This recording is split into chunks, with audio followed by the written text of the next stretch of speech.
video laktre.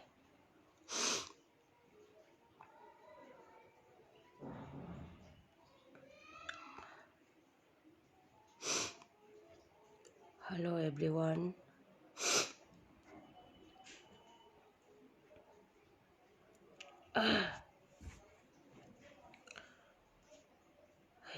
Healer. Cici ngasi di wakan yam nungaitba. Video mayeng ubadagi. Yam tina soking oy.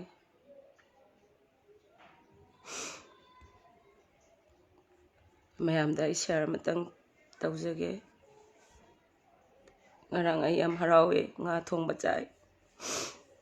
Kaigino ay kanda bimi inaba phagale haibagidamag harawa phongdokpaga loinana ngarang de nga thongba chai ngarang no ubagi handarakpa mikopta ngasidi ayam kappe nungaitba. Mayam yengbiyo aina post ama tawjabani. Adugi pabungga mamaga du urubata. Tamoy yam puwa ngamde. Ay ngasi iruja maja thoktra imung manung phajana loisharlaga. Kiraga laijarambani aise. Bimi sunaba phare Manipur se khara irang phagadaba mal habdi khara kano tawgadaba mal ai se pholai pairoge adubu ai video khag yengjai khoi gi WhatsApp group ta ai ngasi yam kezaraga nuaina wakhansi laijarambani. Masini mi hoibaki nungaiba yam phangagashu dum kappa phange habada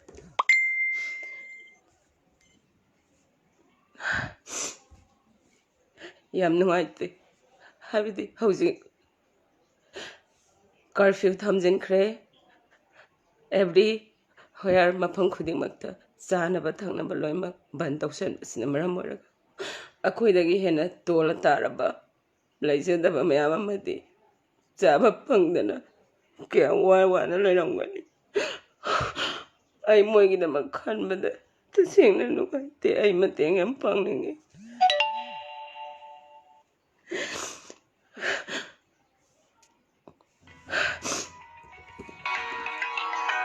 Ai gisi phone kan tawre adubu ai moigi mateng yam pangningi hause ai pocket ta 91,000 ai pocket ta hauju laijai ai bene business stop tawra laijabani na ai mayam da mateng pangsage ai 90,000 laijai laita lairasing share tawbiyo ai ngonagi hena tonba moigi dama ai 91,000 si help tawjage ai ngonda paisa oina laijai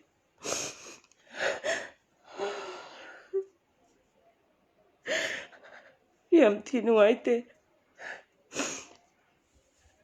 chara henba mayam yaramgani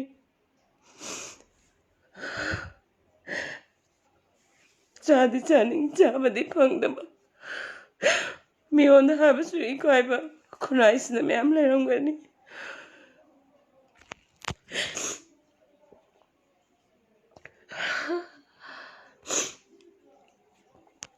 mayamna live se share tawbiyo ai tasena mateng pangjage paisa di talaga phangi ai ge araiba se mayamda help tawjage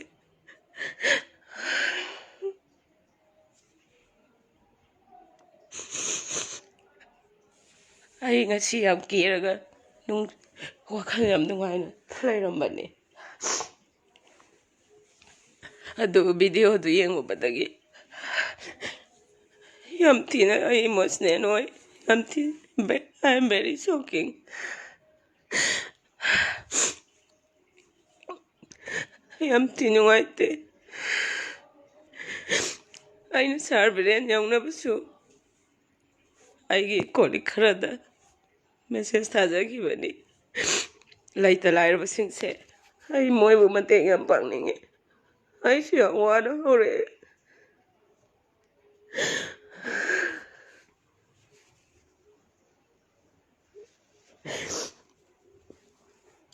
ꯑꯩꯒꯤ ꯄꯣꯀꯦꯠꯇ ꯍꯧꯖꯤꯛ 91,000 something ꯂꯩꯖꯩ ꯑꯩ ꯂꯩꯖꯗ꯭ꯔꯕ ꯑꯩꯉꯣꯟꯗꯒꯤ ꯍꯦꯟꯅ ꯇꯣꯜꯂ ꯇꯥꯔꯕ ꯀꯅꯥꯒꯨꯝꯕꯗ ꯃꯇꯦꯡ ꯄꯥꯡꯖꯒꯦ ꯃꯌꯥꯝ ꯁꯤꯌꯥꯔ ꯇꯧꯕꯤꯔꯣ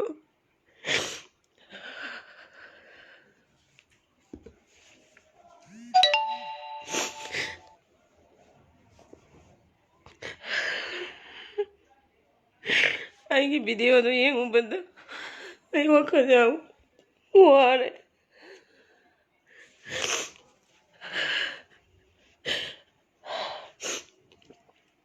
ꯃꯌꯥꯝꯅ ꯈꯜꯂꯝꯒꯅꯤ ꯔꯥꯖ ꯂꯛꯁꯃꯤꯁꯦ ꯀꯦꯔꯒ ꯀꯞꯄꯒ ꯂꯥꯏꯐ ꯊꯥꯗꯣꯛꯑꯦꯅ ꯅꯣ ꯑꯗꯔꯋꯥꯏꯁ ꯁꯦꯟꯁ ꯑꯩ ꯉꯁꯤ ꯃꯣꯃꯣ ꯅꯣꯛꯑ ꯂꯩꯖꯔꯝꯕꯅꯤ ꯏꯅꯥꯎꯅꯨꯄꯤ ꯕꯦꯃꯤ ꯅꯥꯕ ꯐꯒꯠꯂꯦ ꯍꯥꯏꯕꯒꯤꯗꯃꯛꯇ ꯋꯥꯈꯜ ꯌꯥꯝ ꯅꯨꯡꯉꯥꯏꯔꯝꯕꯅꯤ ꯃꯄꯥꯟ ꯊꯣꯛꯄꯃꯛ ꯐꯪꯗ꯭ꯔꯁꯨ ꯑꯗꯨꯕꯨ ꯄꯥꯕꯨꯡ ꯑꯃꯒ ꯏꯃꯥ ꯑꯃꯒ ꯌꯥꯝꯅ ꯊꯃꯣꯏ ꯁꯣꯛꯅ ꯀꯞꯄ ꯆꯥꯗ ꯊꯛꯇꯕ ꯐꯪꯗꯦꯅ ꯊꯃꯣꯏ ꯁꯣꯛꯅ ꯀꯞꯄꯗ ꯎꯔꯨꯕꯗ ꯌꯥꯝ ꯋꯥꯏ ꯃꯣꯏꯒꯨꯝꯕ ꯀꯌꯥ ꯑꯃ ꯑꯉꯥꯡ ꯃꯆꯥ ꯃꯆꯥ kaya ama ngasiga kunayis na lang gani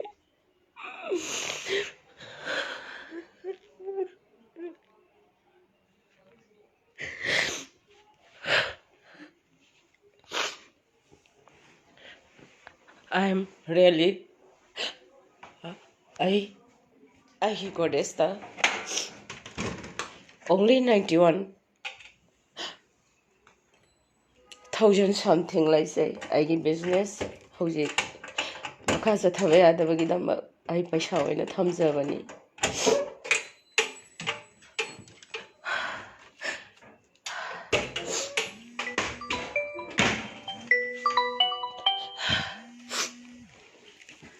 I am the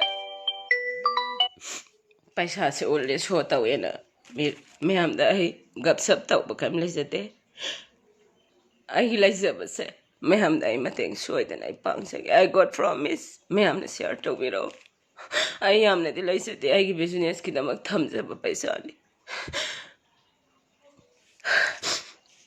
ai me am the soidan mateng pangsage aina sanagi ꯆꯦꯜ ꯑꯃꯈꯛ ꯁꯥꯖꯕꯅꯦ ꯑꯗꯣ ꯑꯩ ꯁꯅꯥꯁꯤ ꯀꯥꯏꯊꯣꯛꯆꯔꯅꯤ ꯂꯟ ꯊꯨꯝ ꯀꯩꯝ ꯄꯥꯝꯃꯛꯇꯦ ꯀꯩꯒꯤꯅꯣ ꯑꯩ ꯃꯤꯒꯤ ꯃꯇꯦꯡ ꯌꯥꯝ ꯄꯥꯡꯅꯤꯡꯉꯤ ꯁꯅꯥꯒꯤ ꯆꯦꯗꯨꯁꯨ ꯌꯥꯎꯔꯤ ꯁꯤꯗ ꯑꯩꯅ 50,000 ꯈꯥꯏꯗꯣꯛꯑ ꯊꯝꯖꯕꯅꯦ 40,000 ꯑꯃ ꯄꯤꯈ꯭ꯔꯦ ꯁꯤꯁꯤꯃ ꯋꯥꯠꯂꯤꯕ 1 lakh something ꯆꯪꯕ ꯑꯩꯒꯤ ꯆꯦꯟ ꯁꯥꯖꯕꯅꯦ ꯑꯗꯨ ꯑꯩ ꯁꯥꯔꯔꯣꯏꯒꯦ ꯂꯩꯇ ꯂꯥꯏꯔ ꯃꯌꯥꯝꯅ ꯑꯩ ꯍꯦꯜꯞ ꯇꯧꯖꯒꯦ ꯑꯩ ꯌꯥꯝ ꯋꯥꯅꯁꯨ ꯍꯧꯔꯛꯑꯦ ꯌꯥꯝ ꯂꯥꯏꯔꯅꯁꯨ ꯍꯧꯔꯛꯑꯦ ꯑꯗꯨꯕꯨ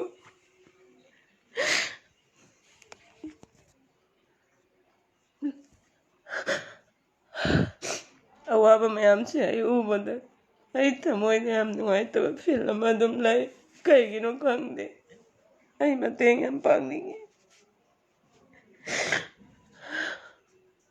ꯑꯩ ꯌꯥꯝ ꯀꯟꯅ ꯊꯕꯛ ꯁꯨꯕꯅꯤ ꯇꯣꯜꯂ ꯇꯥꯔꯕ ꯃꯌꯥꯝꯒꯤ ꯃꯇꯦꯡ ꯑꯩ ꯁꯣꯏꯗꯅ ꯄꯥꯡꯈꯤꯅꯤ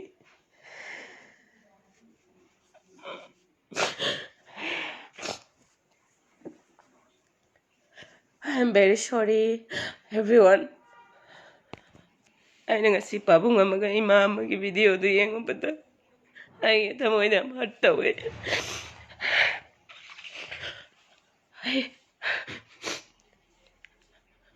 ꯃꯣꯏꯅ ꯆꯥꯔꯝꯃꯣꯏꯗꯕ ꯑꯗꯨ ꯅꯠꯇꯕ another person ꯃꯌꯥꯝ ꯑꯃꯁꯨ ꯉꯁꯤꯒꯤ ꯈꯨꯟꯅꯥꯏꯁꯤꯗ ꯌꯥꯝ ꯋꯥꯅ ꯂꯦꯜꯂꯝꯒꯅꯤ ꯃꯣꯏꯒꯤꯗꯃꯛ ꯌꯦꯡꯉꯒ ꯑꯩꯒꯤ 91,000ꯁꯦ ꯁꯤ ꯈꯛꯇꯪ ꯂꯩꯖꯕ ꯄꯩꯁꯥꯅꯤ ꯑꯩ ꯃꯌꯥꯝꯗ ꯍꯦꯜꯞ ꯇꯧꯖꯒꯦ ꯃꯌꯥꯝ ꯁꯤꯌꯔ ꯇꯧꯕꯤꯌꯨ ꯑꯩꯅ ꯄꯩꯁꯥ ꯎꯠꯂꯤꯕꯁꯦ ꯑꯩꯒꯤ ꯂꯩꯖꯕꯗꯣ ꯎꯠꯆꯕꯅꯤꯀꯣ ꯑꯩ ꯁꯤꯗꯩ ꯍꯦꯟꯅꯁꯨ ꯂꯩꯖꯗꯦ ꯑꯩ ꯕꯤꯖꯤꯅꯦꯁꯀꯤꯗꯃꯛ ꯊꯝꯖꯕꯅꯤ Adubu, I don't care.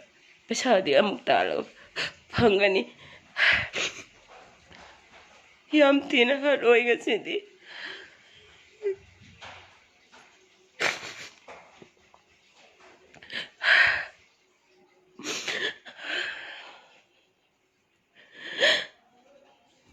Hiramdam silai bungatani shuruga chaba.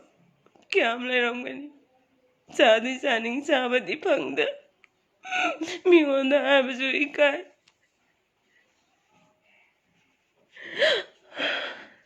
Moiguma mayamda I help tausage. Ay bisayam pa bay mong sunat sate. Ay nasusuraga. I mean my pangsabani.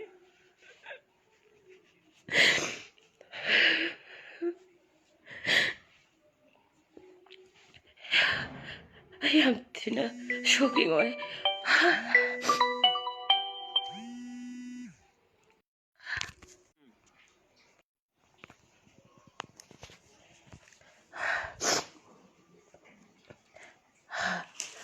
Hello everyone. I emotional obyade. I migi mateng am pangninge. Aduna mayam share to you. Only 91,000 something. I wonder. Laizabane. Say mayam the help tausage. Laraba. Tola taraba. I think I see kitang bupay the nako. I ngamsabo sisna mayam by help tausage. Mayam share to you.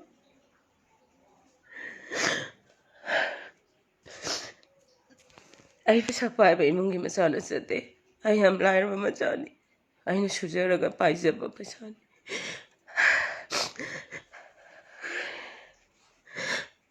I hang on Kendragi, Kairang Dagine. I sham Kendrane. I pabung biren, sarbiren, Uncle Biren Yaunaba, Mayam shirt over you. Kunais the Sarahan by me among Lairongani. Lainas number of Moirago. Pabung Shiamna Awaba, my own Rongani. I know everything. Adugi Matakta, I realize it. Paisa kitang sinamayam da help tausage.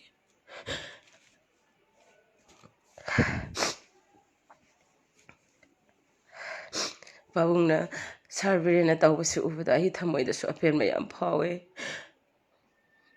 Hena su lebak mayam seba tungkoina tawbungamba soibisu. Sarvirengi thamoida kathokpagi karigumba film adum ui. I adum khangi khrad makhaidi.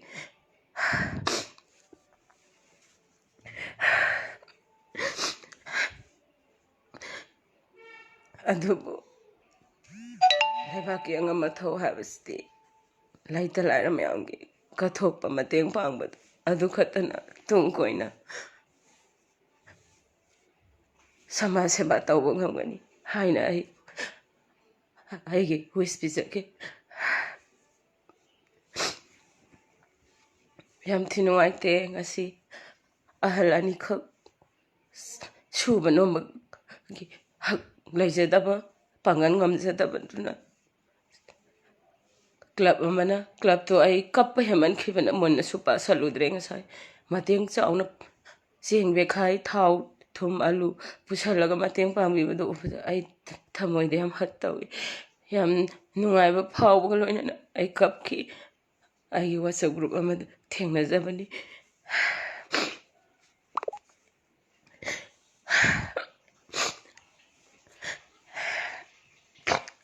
aina pamjaba aroiba oina mayamda message ama pijarongge aigi naunupi bimi nava 100% phagale aina stai I am very happy today I ngasi yam noga kezaraga iruja mai tharaga imung manu loi safai safi tawraga nuhaina leirambani angang amagi live thaba yengaga adubu I WhatsApp group ta changuba mikopta yam nungaitba emotional oiba family pabung amaga ima amaga gi family condition urubada I amu ꯑꯋꯥꯐꯝꯗ ꯁꯨꯃꯥꯏꯅ ꯑꯩꯒꯤ ꯀꯩꯅꯣꯁꯦ ꯑꯣꯏꯔꯛꯈꯤꯕꯅꯤ ꯑꯩꯅ ꯃꯌꯥꯝꯗ ꯄꯤꯖꯅꯤꯡꯕ ꯃꯦꯁꯦꯖꯇꯤ ꯈꯨꯟꯅꯥꯏꯁꯤꯗ ꯅꯍꯥꯟ ꯇꯥꯡ ꯀꯌꯥꯗꯒꯤꯅꯣ ꯀꯣ 21-22 ꯑꯗꯨꯋꯥꯏꯗꯒꯤ exactly ꯑꯩ ꯈꯪꯖꯗ꯭ꯔꯦ ꯑꯗꯨꯗꯒꯤ ꯅꯨꯃꯤꯠ ꯅꯤꯅꯤ ꯍꯨꯝꯅꯤꯗꯤ ꯆꯥꯔꯝꯒꯅꯤ ꯍꯧꯖꯤꯛ ꯀꯌꯥꯝ ꯑꯔꯨꯕ ꯀꯟꯗꯤꯁꯟ ꯑꯃꯗ ꯂꯩꯔꯝꯒꯅꯤ ꯍꯥꯏꯕꯁꯦ ꯑꯩꯒꯤ ꯊꯃꯣꯏꯗ ꯐꯤꯜ ꯇꯧꯋꯦ ꯌꯥꯝ ꯅꯨꯡꯉꯥꯏꯇꯦ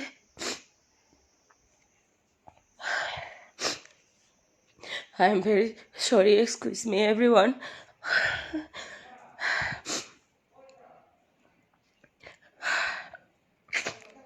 ꯑꯗꯨꯕꯨ ꯑꯩꯒꯤ ꯄꯦꯟꯗꯕ ꯃꯌꯥꯝꯗ ꯑꯩꯒꯤ ꯊꯃꯣꯏꯗ ꯐꯤꯜ ꯇꯧꯕꯁꯤ ꯄꯨꯕ ꯉꯝꯃꯛꯇꯕꯗꯒꯤ ꯁꯣꯁꯤꯌꯦꯜ ꯃꯦꯗꯤꯌꯥꯗ ꯈꯔ ꯃꯈꯩꯗꯪ ꯑꯣꯏꯔꯕꯁꯨ ꯑꯩꯒꯤ ꯂꯩꯖꯔꯤꯕ ꯁꯦꯟꯐꯝ ꯑꯁꯦ ꯃꯇꯦꯡ ꯄꯥꯡꯖꯅꯕꯒꯤ ꯁꯤꯌꯥꯔꯗꯨ ꯐꯪꯖꯅꯕ ꯑꯩ ꯇꯧꯖꯕꯅꯤ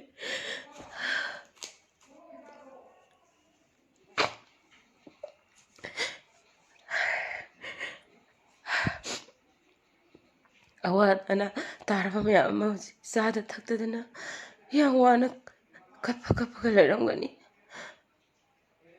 ꯑꯩ ꯁꯣꯏꯗꯅ ꯎꯕ ꯐꯪꯉꯤ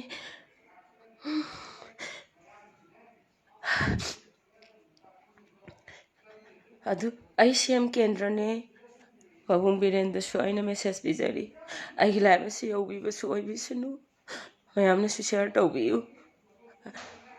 ꯂꯩꯇ ꯂꯥꯏꯔ ꯇꯣꯜꯂ ꯇꯥꯔꯕ ꯆꯔꯥ ꯅꯣꯡꯃꯒꯤ ꯂꯩꯖꯗꯕ ꯃꯌꯥꯝꯗꯣ ꯄꯥꯕꯨꯡꯅ ꯀ꯭ꯂꯕꯇꯨꯒꯤ ꯁꯦꯀ꯭ꯔꯦꯇꯔꯤ ꯄ꯭ꯔꯁꯤꯗꯦꯟ ꯃꯌꯥꯝꯗ ꯃꯦꯁꯦꯖ ꯑꯃꯃꯝ ꯄꯤꯕꯤꯔꯒ ꯂꯩꯇ ꯂꯥꯏꯔꯁꯤꯡꯗꯨꯅ ꯀꯝꯄ꯭ꯂꯦꯟ ꯂꯥꯛꯆꯅꯕ ꯋꯥꯀꯠ ꯂꯥꯛꯆꯅꯕ ꯄꯥꯕꯨꯡ ꯕꯤꯔꯦꯟꯗꯒꯤ ꯑꯌꯥꯕꯗꯨ ꯄꯤꯍꯟꯅꯤꯡꯉꯤ ꯑꯗꯨꯗꯤ ꯂꯥꯏꯔꯕꯁꯤꯡꯗꯣ ꯊꯣꯛꯂꯛꯑꯅꯤꯗꯅ ꯑꯩꯁꯨ ꯁꯤ ꯂꯩꯖꯗꯦ ꯑꯩ ꯁꯤ ꯆꯥꯅꯤꯡꯉꯥꯏ ꯂꯩꯖꯗꯦ ꯑꯗꯨ ꯇꯧꯗꯦ ꯍꯥꯏꯕꯗꯣ ꯈꯪꯉꯕ ꯃꯇꯨꯡꯗ ꯀ꯭ꯂꯕꯇꯨꯅ ꯃꯄꯤ ꯃꯄꯥ ꯑꯣꯏꯔꯤꯕꯗꯨꯅ ꯁꯍꯔꯗ ꯄꯥꯕꯨꯡ ꯕꯤꯔꯦꯟꯗ ꯏꯟꯐꯣꯔꯝ ꯇꯧꯕꯤꯔꯕ ꯃꯇꯨꯡꯗ ꯄꯥꯕꯨꯡꯅ ꯂꯩꯇ ꯂꯥꯏꯔ ꯌꯥꯝꯅ ꯇꯣꯜꯂ ꯇꯥꯔꯕ ꯆꯥꯅꯤꯡꯉꯥꯏ ꯂꯩꯖꯗꯕꯁꯤꯡꯗꯣ ꯃꯣꯏꯗ ꯆꯦꯡ ꯁꯦꯔ 10-10ꯗꯪ ꯑꯣꯏꯁꯨ 5-5ꯗꯪ ꯑꯣꯏꯁꯨ ꯄꯥꯕꯨꯡꯅ ꯄꯤꯕꯤꯔꯒꯗꯤ ꯍꯦꯟꯅ ꯅꯨꯡꯉꯥꯏꯖꯒꯅꯤ ꯍꯥꯏꯕꯁꯤ ꯊꯝꯖꯒꯦ ꯑꯗꯨꯒ ꯑꯩꯒꯤꯁꯨ ꯂꯩꯖꯕ ꯁꯦꯟꯐꯝꯁꯦ ꯑꯣꯡꯂꯤ 91,000ꯅꯤꯀꯣ ꯁꯤ ꯃꯌꯥꯝꯗ ꯑꯩ ꯃꯇꯦꯡ ꯄꯥꯡꯖꯒꯦ ꯃꯌꯥꯝ ꯁꯤꯌꯥꯔ ꯇꯧꯕꯤꯌꯨ ꯑꯩ ꯌꯥꯝ ꯋꯥꯅ ꯁꯨꯖꯔꯒ ꯇꯥꯟꯖꯕ ꯄꯩꯁꯥꯅꯤ ꯑꯗꯣ ꯄꯩꯁꯥ ꯏꯁ ꯅꯊꯤꯡ ꯃꯤꯑꯣꯏꯕꯒꯤ ꯃꯇꯦꯡ ꯄꯥꯡꯕꯁꯦ ꯑꯩꯒꯤꯁꯨ ꯏꯁꯣꯔꯅ ꯃꯇꯦꯡ ꯄꯥꯡꯉꯛꯀꯅꯤ ꯑꯩ ꯁꯣꯏꯗꯅ ꯃꯇꯦꯡ ꯄꯥꯡꯖꯒꯦ ꯃꯌꯥꯝ ꯁꯤꯌꯥꯔ ꯇꯧꯕꯤꯔꯛꯑꯣ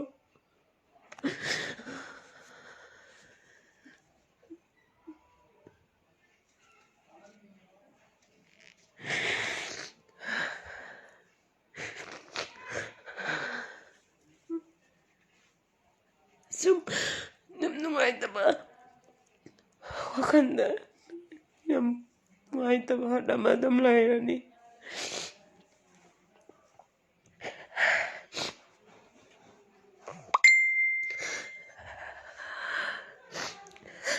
I am very sorry, excuse me everyone. ꯑꯩ ꯃꯌꯥꯝꯒꯤ ꯀꯃꯦꯟ ꯄꯥꯕꯁꯨ ꯉꯝꯗꯦ ꯍꯥꯏꯕꯗꯤ ꯌꯥꯝ ꯊꯤꯅ ꯏꯃꯣꯁꯅꯦꯜ ꯑꯣꯏꯕꯅ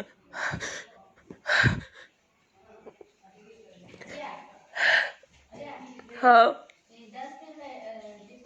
ꯂꯩꯇꯦ ꯊꯝꯃꯝꯃꯕꯅꯦ ꯒꯦꯠꯇ ꯂꯩꯍꯧꯕꯅꯦ ꯗꯁꯕꯤꯟ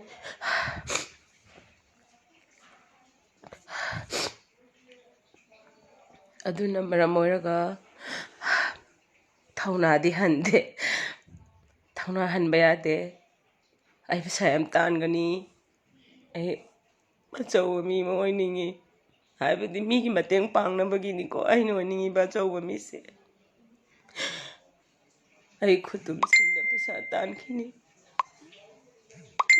ꯑꯩ ꯃꯤ ꯑꯃ ꯑꯣꯏꯗꯕ ꯌꯥꯗꯦ ꯑꯩꯅ ꯃꯤ ꯑꯣꯏꯔꯗꯤ ꯑꯩ ꯃꯌꯥꯝꯒꯤ ꯃꯇꯦꯡ ꯄꯥꯡꯕ ꯋꯥꯟ ꯗꯦ ꯁꯤꯌꯣꯔ ꯉꯝꯒꯅꯤ ꯍꯥꯏꯕꯁꯤ ꯑꯩ ꯃꯌꯥꯝꯗ ꯊꯥꯖꯕ ꯊꯝꯒꯦ ꯃꯌꯥꯝꯁꯨ ꯊꯝꯕꯤꯌꯨ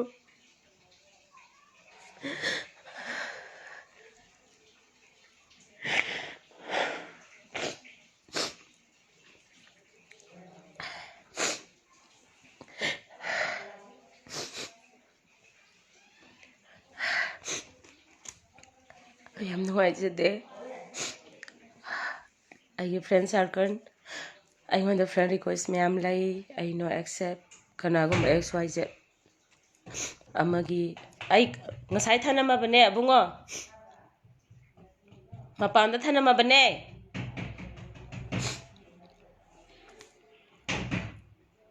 ꯍꯥꯏꯕꯗꯤ ꯑꯗꯨꯒꯨꯝꯕ ꯃꯌꯥꯝꯗꯨꯒꯤ ꯑꯩꯅ ꯃꯇꯦꯡ ꯄꯥꯡꯉꯨꯕꯁꯤꯡꯗꯣ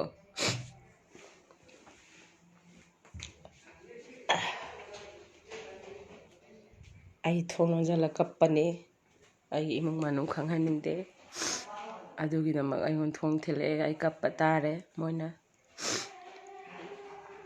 ꯌꯥꯝ ꯂꯣꯟꯅ ꯑꯩ ꯂꯥꯏꯚ ꯊꯥꯖꯔꯒꯁꯨ ꯍꯥꯏꯕꯗꯤ ꯖꯁ ꯑꯩꯒꯤ ꯐꯦꯃꯤꯂꯤꯐꯥꯎ ꯈꯪꯍꯟꯖꯗꯕꯅꯤ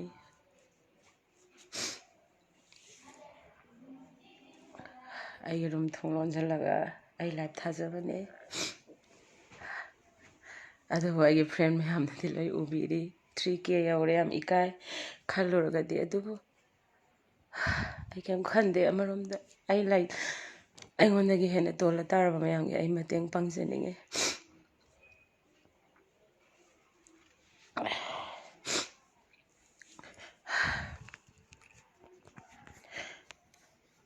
ꯑꯩ ꯉꯁꯥꯏ ꯑꯩꯒꯤ ꯐꯦꯁꯕꯨꯛ ꯐ꯭ꯔꯦꯟ ꯃꯌꯥꯝ ꯑꯩ ꯑꯦꯛꯁꯦꯞ ꯇꯧꯗꯦ ꯀꯩꯒꯤꯅꯣ ꯕꯤꯀꯣꯁ ꯍꯧꯖꯤꯛ ꯁꯣꯁꯤꯌꯦꯜ ꯃꯦꯗꯤꯌꯥꯅꯤ ꯑꯐꯕꯁꯨ ꯃꯌꯥꯝ ꯂꯩ ꯐꯠꯇꯕꯁꯨ ꯃꯌꯥꯝ ꯂꯩ ꯑꯗꯨꯅ ꯃꯔꯝ ꯑꯣꯏꯔꯒ ꯑꯩ ꯑꯦꯛꯁꯦꯞ ꯇꯧꯖꯗꯦ ꯁꯝ ꯄꯤꯄꯜ ꯈꯔꯗꯪ ꯑꯩꯒꯤ ꯐ꯭ꯔꯦꯟ ꯑꯣꯏꯕ ꯌꯥꯕ ꯑꯩꯒꯤ ꯀꯣꯂꯤꯛ ꯑꯣꯏꯕ ꯌꯥꯕ ꯑꯩꯒ ꯆꯥꯎꯈꯠ ꯈꯣꯡꯊꯥꯡꯗ ꯃꯔꯨꯞ ꯑꯣꯏꯃꯤꯟꯅꯕ ꯌꯥꯕꯈꯛ ꯑꯩ ꯐ꯭ꯔꯦꯟ ꯑꯣꯏꯖꯩ ꯐꯦꯁꯕꯨꯛꯀꯤ ꯈꯨꯠꯊꯥꯡꯗ ꯑꯩꯅ ꯊꯦꯡꯅꯖꯔꯛꯄ ꯃꯌꯥꯝꯗ ꯈꯔ ꯍꯥꯏꯖꯒꯦ ꯐꯦꯁꯕꯨꯛ ꯄꯥꯏꯕ ꯌꯥꯝ ꯂꯨꯕꯅꯤ ꯍꯥꯏꯅꯤꯡꯉꯤ ꯉꯥꯡꯅꯤꯡꯉꯦꯅ ꯏꯅꯤꯡꯇꯝꯅ ꯐꯣꯡꯗꯣꯛꯄꯁꯨ ꯌꯥꯝ ꯂꯨꯕꯅꯤ ꯃꯔꯝꯗꯤ ꯁꯣꯁꯤꯌꯦꯜ ꯃꯦꯗꯤꯌꯥꯅꯤ ꯑꯥꯏꯟ ꯂꯩꯔꯤ ꯂꯣ ꯂꯩꯔꯤ ꯑꯗꯨꯅ ꯃꯌꯥꯝ ꯑꯩꯅ ꯁꯣꯏꯈꯤꯕ ꯌꯥꯎꯔꯒꯁꯨ ꯀꯃꯦꯟꯗ ꯃꯦꯁꯦꯖꯇ ꯑꯗꯨꯝ ꯍꯥꯏꯕꯤꯔꯛꯎ ꯑꯩ ꯁꯦꯝꯗꯣꯛꯆꯒꯦ ꯑꯗꯨꯕꯨ ꯉꯁꯤꯒꯤ ꯈꯨꯟꯅꯥꯏꯁꯤꯗ ꯂꯩꯔꯤꯕ ꯕꯟꯁꯤꯅ ꯃꯔꯝ ꯑꯣꯏꯔꯒ ꯀꯥꯔꯐ꯭ꯌꯨꯁꯤꯅ ꯃꯔꯝ ꯑꯣꯏꯔꯒ ꯇꯣꯜꯂ ꯇꯥꯔꯕ ꯃꯌꯥꯝ ꯑꯃ ꯆꯥꯗ ꯊꯛꯇꯅ ꯂꯩꯔꯝꯒꯗꯕꯗꯣ ꯑꯩꯒꯤ ꯊꯃꯣꯏꯗ ꯑꯗꯨꯝ ꯍꯔꯠ ꯇꯧꯏ ꯐꯤꯜ ꯇꯧꯏ ꯑꯗꯨꯒꯤꯗꯃꯛꯇ ꯁꯤꯌꯥꯔ ꯇꯧꯕꯤꯌꯨ ꯑꯩ ꯑꯉꯝꯕ ꯃꯇꯦꯡ ꯄꯥꯡꯖꯒꯦ ꯑꯩ ꯑꯔꯩꯕ ꯃꯆꯥꯗꯤ ꯅꯠꯆꯗꯦ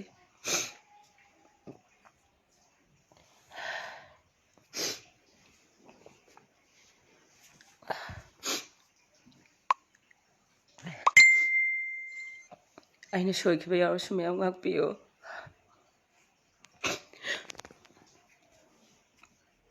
ꯉꯥꯛꯄꯤ ꯍꯥꯏꯕ ꯃꯤꯁꯤꯅ ꯈ꯭ꯋꯥꯏꯗꯒꯤ ꯙꯔꯃ ꯆꯦꯟꯕ ꯃꯤꯅꯤ ꯍꯥꯏꯅꯩ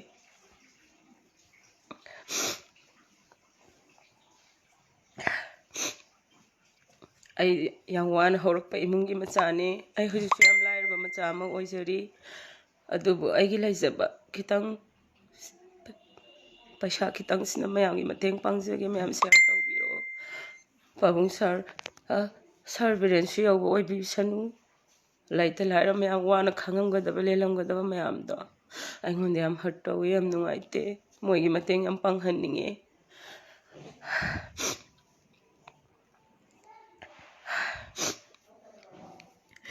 ꯉꯁꯤꯗꯤ ꯑꯩ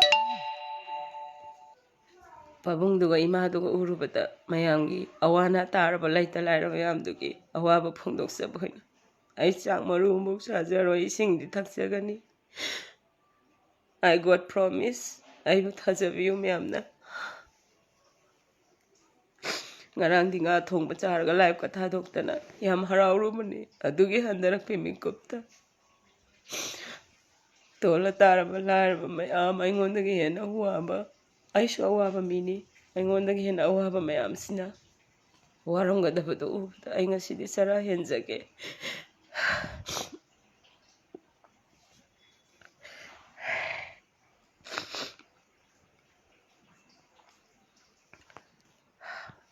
ꯍꯜꯂꯣ ꯑꯦꯕ꯭ꯔꯤꯋꯥꯟ ꯃꯔꯝ ꯍꯥꯏꯕꯕꯨ ꯑꯗꯨꯝ ꯑꯩꯒꯤꯁꯤꯗ ꯍꯥꯏꯐꯦꯠ ꯈꯤꯇꯪ ꯁꯝꯂꯞꯄꯗꯤ ꯏꯖꯔꯕꯅꯦ ꯉꯁꯤꯁꯦ ꯚꯤꯗꯤꯑꯣꯗ ꯑꯩꯅ ꯂꯥꯏꯚ ꯑꯃꯈꯛ ꯊꯦꯡꯅꯖꯔꯨꯏ ꯚꯤꯗꯤꯑꯣ ꯀ꯭ꯂꯤꯞ ꯑꯃ ꯊꯦꯡꯅꯖꯔꯨꯏ ꯁꯒꯣꯜꯕꯟ ꯍꯥꯏꯕ꯭ꯔꯥ ꯀꯗꯥꯏꯗꯅꯣ ꯑꯩ ꯃꯨꯟꯅ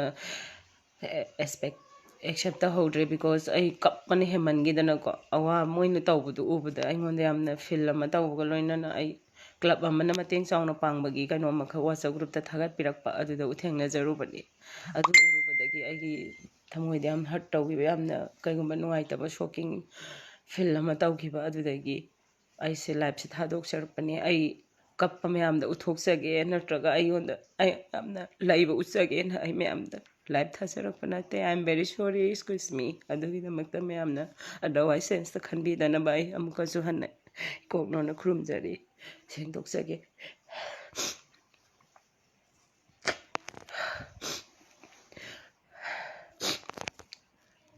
adu aisu business woman lama oijai yang wana ai tapna business tawjarakpada ai hausi chara phawdi henjadre aisu ai hona samana aduna mayamda ai mateng pangba ngambagi hakto laijabani aina sujaruba aigi kitang laijabaduna ai pusigi sumaina su Facebook ta live thado kapchadri ai sumaina su emotional oiba phang hena mind da shocking oiba dos ngasina ai pusigi ahan bani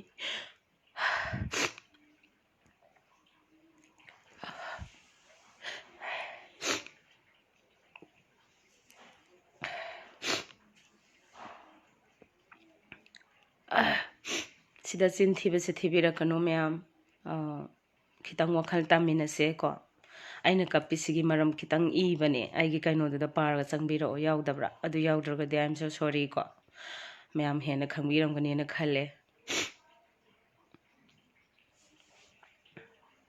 ado ai live solution jarage ngasigi akhoi manipur government su laita lairaba jara helamgadaba waramgadaba imung family sudi suning sujabati chapangam jada ko mapangal laijaraga su subam nombam laitaba mayam ase asigi khunai sida leramgani aduna aina ngasi pijariba message asi sar biran yaunaba mayamna sudum live comment tawbiyu sar yamna wajarabani mapi mapa moina yamna isang thauna kadaida kari na yengchandana warna lairingai talaktuda aimonda yamna emotional oiba adugumlaba live ama thengna jarubadagi ai sumaina mayamgi mateng panggena thokjarakhibani live sida adubo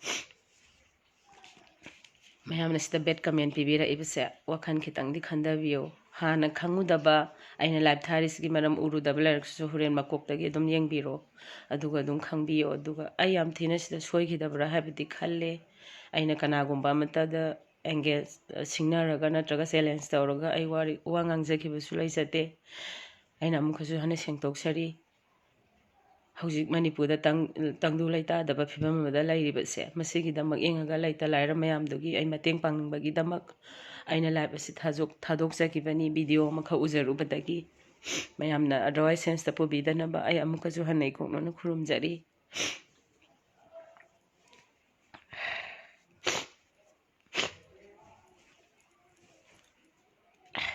okay everyone ngasi di share mayamdagi ai bidai lawsage soidangamdaba iraiba ama oiminase iramdam ma oiminase hauzik thoiba yam nungaitaba mi am life punsibu kan mangamoidaba laina asibu lapna sakhinabagi damaktagi sakhiba soisnu aduga naunupi bemisu am thuna athubada pharak poisnu maga saminaruba halakminarakpa flight tongminarakpa mayamdusu ana yek thoina thoidokna kaimta yaramdaba oiramsanu haina isorgi mfamda thawni jage mayam aisi haraga matang sida tension jage horog biro excuse me